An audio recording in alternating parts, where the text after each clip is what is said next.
होली में हाल बतावा, बारू पिया लगे समाचार सुनावा। हाल तोहरे लिखावा का ए जान होली में हाल बतावा, बारू पिया लगे समाचार सुनावा। तोहरा बिना दिल बात हमर के अब सुनी, के अब सुनी।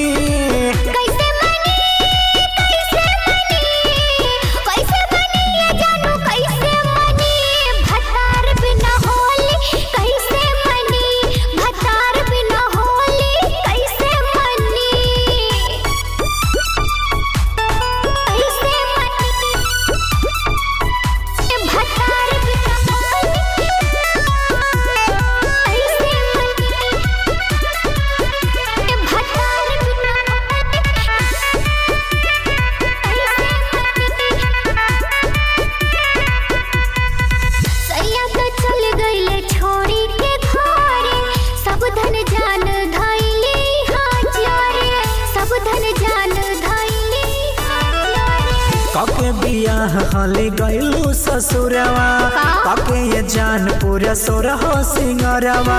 भइले रही गुलाल में मिला के हनी, मिला के हनी।